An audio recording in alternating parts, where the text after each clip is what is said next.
ఎన్నో పరిణామాలు మానవ జీవితంలో తిరుగుతూ ఉంటాయి. ఆ పరిణామాలు మన నియంత్రణలో ఉండవు. మనం ఆపలేం. చచ్చినట్టు ఆ పరిణామాలకు మార్పులకు ముందుకోవలసింది. కనుక ఈ సృష్టిలోని రహస్యాలు తెలుసుకున్నటువంటి మహర్షులు మనకు మనిషి జీవితం సుఖశాంతులతో ఉండడానికి అనేక రహస్యాలను, తత్వాలను, సూక్ష్మాలను తెలియజేశారు. అవి మనము అందిపుచ్చుకొని రకరకాలంగా నడుచుకోవాలి. తాతలు తండ్రులు సంపాదించిన ఆస్తులు ఏ కొడుకు ఏ మనవడు వదిలిపెట్టాడు. కానీ మహర్షులు సర్వసంగ పరిత్యాగం చేసి తపస్సు చేసి తెలుసుకున్నటువంటి జీవిత రహస్యాలు మనం వదిలిపెట్టేసి పట్టించుకోవడం, వాటి విలువ లేదనుకుంటున్నాం. అందుకే సమాజము, విశ్వము, ప్రపంచము సంక్షోభంలో ఉంది.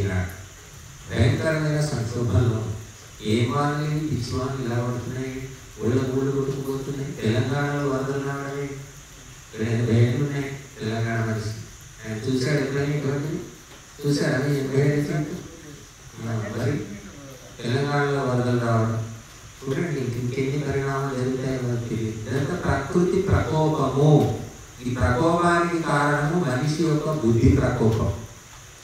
కనుక నన్ను ఎవరు చూడటం లేదు, నన్ను ఎవరు తెలుసుకోలేదు, నేనేదో చేసుకుపోతాను అని మనిషి చేసుకుంటూ పోతున్నాడు. పిచ్చి పిచ్చి ప్రయోగాలు చేయడం, కొత్త కొత్త వస్తువులను పెట్టడం, జనాలకు అందివ్వడం. జనం అంతా కూడా రకరకాల పరికరాలు, వస్తువులు, వాహనాలు పట్టుకొని పిచ్చెక్కిపోతూ ఉన్నారు. అందువల్ల ఈ సమాజం మనుషులు ఎలా ప్రకోపించారో ప్రకృతి కూడా ప్రకోపించింది. మన మొహం ఎలా ఉంటుందో అద్దం కూడా అలాగే చూపిస్తుంది. అద్దంలో మన కొత్త మొహం కనిపించదు. ప్రకృతి కూడా అంతే. మనం ఎన్ని వేషాలు వేస్తున్నామో, ఎన్ని నాటకాలు ఆడుతున్నామో అన్నిటినీ కూడా మళ్ళీ రిఫ్లెక్షన్, ప్రతిబింబిస్తుంది ప్రకృతి. అందుకే యద్బ్రహ్మాండే తప్పిండే అని చెప్పారు. బ్రహ్మాండంలో ఏముందో అది నీ పిండంలో, నీ శరీరంలో కూడా సూక్ష్మ రూపంలో ఉంది. బ్రహ్మాండము వేరు కాదు, నువ్వు వేరు కాదు. రెండింటికి కూడా కనబడినటువంటి కనెక్షన్ ఉంది అని చెప్తున్నారు మహర్షులు.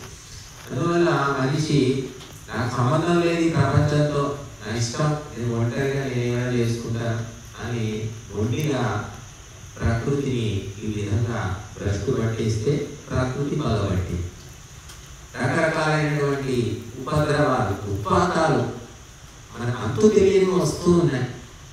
సునామీ అంటే ఎవరికి తెలుసు? ఎవరు చూసాడు? సునామీ అనే పేరే మనకు తెలియదు, ఎవరికి తెలియదు.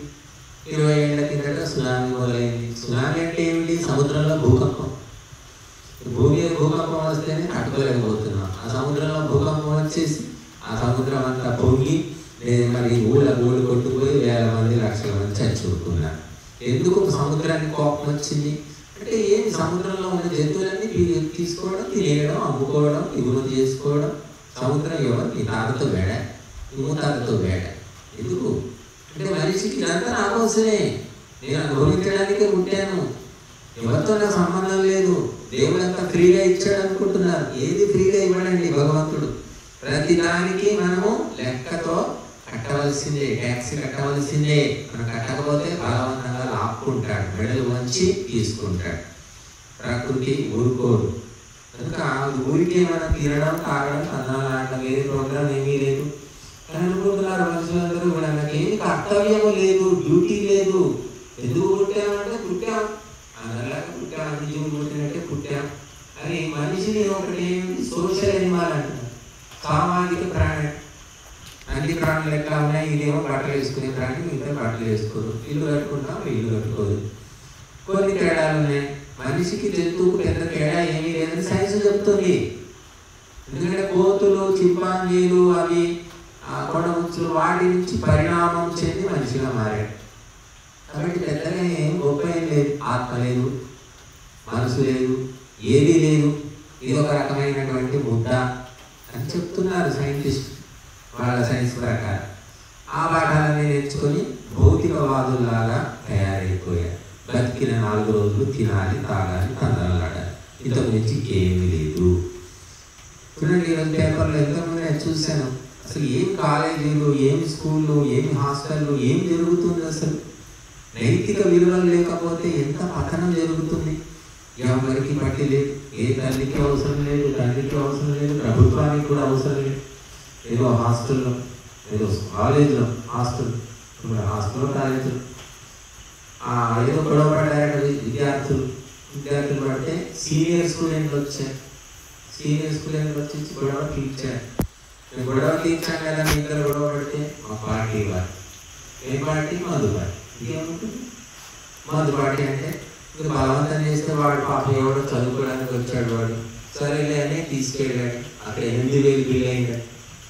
వీడి దగ్గర అంతా 2,500 ఉన్నాయి. తీసుకెళ్ళిన వాడు 4 రకాల తాగాడు. 2,500 కడితే వాడు కదా, అందరూ ఎక్కిరిచ్చారట వచ్చిన ఫ్రెండ్స్ అంతా. ఈ బతుకు 2,500 ఉన్నాయి, 8,000 రోడ్డు కట్టాలి అది అనేది ఎన్నో రకాలుగా వెక్కిరిస్తే వాడు కట్టుకోలేక మళ్ళీ హాస్టల్తో వెళ్ళేసి ఊరు పోసుకొని వచ్చాడు. అంటే ఏం చదువులు ఇవి? ఏం నేర్పిస్తున్నాయి చెప్పండి? ఎవరైనా ఆలోచిస్తున్నారు? ఏ తల్లిదండ్రికి ఏమీ పట్టింపు లేదు. ఎవడో చచ్చాడు, నా కొడుకు బాగానే ఉన్నాడు కదా, ఎవరో ఇల్లు అంటుకుని తగలబడుతుంది, నా ఇంటి దాకా రాలేదు కదా నీకు అనేటటువంటి ఒక ఉపేక్షాభావం అనేది ఏర్పడింది.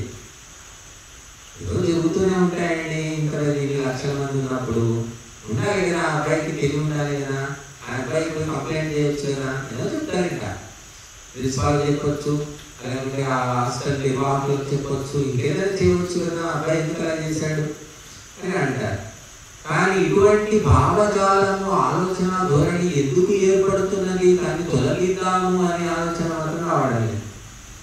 అందుకని ఇది కొన్ని బయటపడుతున్నాయి, కొన్ని బయటపడడం లేదు. కాబట్టి విద్యార్థులు అంటే ఏమి? విద్య తప్ప అన్నీ ఉన్నాయి వాడి దగ్గర. విద్యను ఒక్కటి మాత్రమే అర్థించడు, మిగతా అన్ని లక్షణాలు ఉన్నాయి. అంటే ఇటువంటి వాళ్ళతో ఈ భారత మాత, ఈ భారతదేశము ఎలా ముందుకెళ్తుందో మనకి తెలియదు. కాబట్టి మహర్షులు అందించినటువంటి పరంపరలు వదులుకోవడం వల్ల సమాజము, కుటుంబము, మనిషి సంక్షోభంలో ఉన్నాడు. విశ్వమే సంక్షోభంలో ఉంది నాడు. కాలుష్యం పెరిగిపోతూ ఉంది, రకరకాల రోగాలు, రకరకాల ఉత్పాతాలు వస్తూ ఉన్నాయి. ఎలా నియంత్రించాలో ప్రభుత్వాలకు తెలియడం లేదు. సునామీ ఆపడానికి ఏమైనా టెక్నిక్ ఉందా? సైంటిస్ట్ దగ్గర ఉందా? ఎవరికేం తెలియదు. మొత్తం నాశనం చేసి పెట్టారు ప్రకృతిని. అది ప్రకోపిస్తే ఏం చేయాలి ఎవరికి తెలియదు. కనుక మనకు కేవలము సైన్సు, టెక్నాలజీ చేసింది ఏమిటంటే మనిషి జీవితాన్ని సౌకర్యవంతం చేసింది అంతే. కానీ ప్రకృతిని మాత్రం భ్రష్టు పట్టించేసింది. అందుకని భయంకరమైనటువంటి పరిణామాలు మనం చూస్తూ ఉన్నాం. మనిషి బుద్ధిలో అటువంటి పరిణామాలు కనబడుతున్నాయి, ప్రకృతిలో కనిపిస్తున్నాయి. ఇతర జీవులు కూడా విచిత్రంగా ప్రవర్తిస్తూ ఉన్నాయి.